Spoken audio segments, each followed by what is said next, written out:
नमस्कार, मैं अजीत तिवारी और आप देख रहे हैं एटी न्यूज। आज हम बात करते हैं रांची के जयपाल सिंह मुंडा स्टेडियम में चल रहा पिछले 14 दिनों से प्रोटेस्ट के बारे में।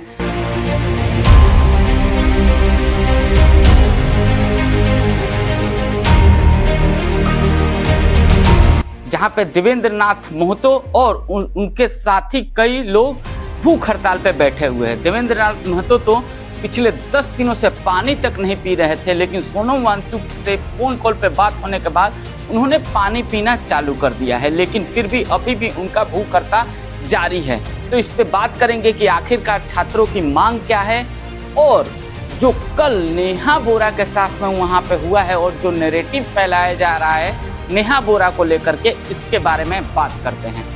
तो चलिए सबसे पहले शुरू करते हैं कि आखिरकार छात्रों की मांग क्या है। तो मैं आपको बताऊं कि जेपीएससी 14वीं की परीक्षा में जिस तरह से धांधली हुई है उसके बाद से ये प्रोटेस्ट चालू हुआ है। छात्रों का कहना ये है कि जेपीएससी के परीक्षा में धांधली हुई है, इसकी सीबीआई से जांच कराई जाए और इसको रीशेड्यूल जल्द से जल्द करके फिर से इस परीक्षा को किया जाए और इस पे जांच बैठा करके इस मामले को जल्द से जल्द निपटा जाए और जो भी दोषी है उसको कड़ी से कड़ी सजा दी जाए। दूसरी चीज है जेएसएससी और सीजीएल की परीक्षा को लेकर जिस तरह से अनियमितताएं हो रही है, समय पे परीक्षाएं नहीं हो रही है, समय पे कोई भी चीज नहीं हो रहा है, जिसको लेकर के छात्रों का मांग है जिसके ऊपर में एक संगठन बनाया जाए और इसमें जो अनियमितता है उसको खत्म किया जाए और एग्जाम में पारदर्शिता ले आया जाए, चाहे वो जेपीएससी का परीक्षा हो चाहे वो जेएसएससी का परीक्षा हो। और इसी को लेकर के छात्र धरने पे बैठे हुए हैं। ये कोई बड़ी मांग नहीं है, लेकिन फिर भी वहाँ की जो सरकार है वो सुन नहीं रही है। हालांकि कई लोगों का कहना ये भी है कि सरकार जो है वो इस पे बात करना चाहती है और इतने तारीख को बात होने वाली है, ये बात होने, लेकिन अभी पूरी तरह से जो पूरी बातें हैं वो निकल के सामने नहीं आ रही है और छात्रों का प्रोटेस्ट जारी है और 10 तारीख को वो लोग विधानसभा तक मार्च करने के लिए भी तैयार हैं। मैं आपको बताऊं कि दिल्ली की जंतर मंतर की तरह यहाँ पे पुलिस जो है वो लाठियां नहीं बरसा रही हैं और साथ ही साथ ना ही छात्रों को प्रोटेस्ट में किसी भी तरह का रोड़ा डाल रही है। एक चीज मैं आपको और बता दूं कि मीडिया में दिल्ली के जंतर मंतर से इन आंदोलनों को तुलना किया जा रहा है और वो भी मेन स्ट्रीम मीडिया में। मेन स्ट्रीम मीडिया में इस आंदोलन की मांगों को नहीं रखा जा रहा है।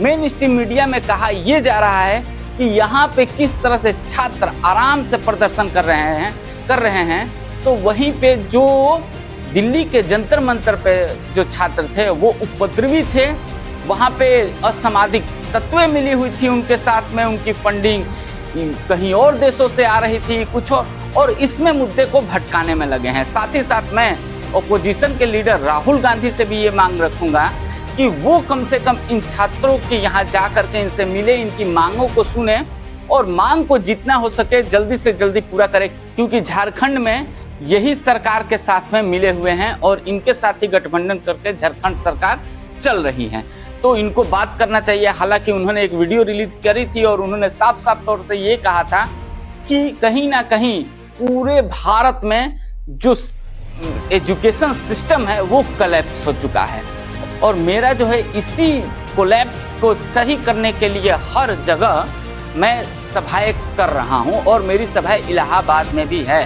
तो मैं आपको बता दूं कि इस पे राहुल गांधी की तो हाँ है, लेकिन वहां जाकर उनको कम से कम छात्रों से मिलना चाहिए। अब कर लेते हैं किस तरह से नेहा बोरा को लेकर के नैरेटिव फैलाया जा रहा है। नेहा बोरा कल जो आयशा की वो अध्यक्ष है पूरे भारत की, वो कल झारखंड पहुंची थी। झारखंड पहुंचने के बाद में वो जाकर के देवेंद्र नाथ महतो से मिली और महतो से मिलने के बाद वो स्टेज से उतर रही थी।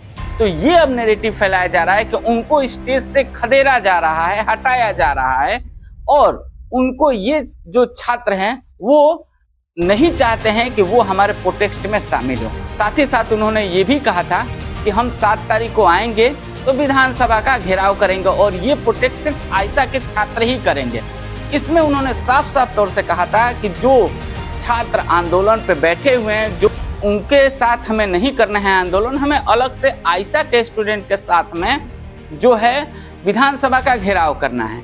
लेकिन नैरेटिव एक और फैलाया जा रहा है कि वहां के छात्रों को लेकर के 7 तारीख को ही मार्च करना चाहती थी नेहा बोरा। ये टोटल फेक है। वो सिर्फ आयशा के ही स्टूडेंट के साथ में घेराव कर रही थी और उनके ऊपर में स्याही फेंका गया। और स्याही जो फेंका स्टूडेंट वो सिर्फ 22 साल का था और वो एक बीजेपी समर्थक था।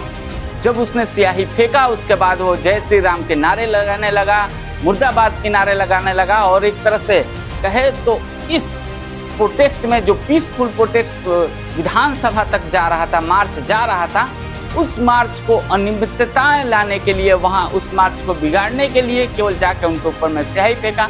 और उसके बाद आप लोगों ने नेहा बोरा का इंटरव्यू सुना ही होगा कि किस तरह से उस छात्र का एनालिसिस करते हुए दिखी नेहा बोरा।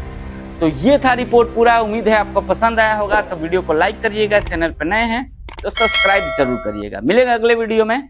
जय हिंद।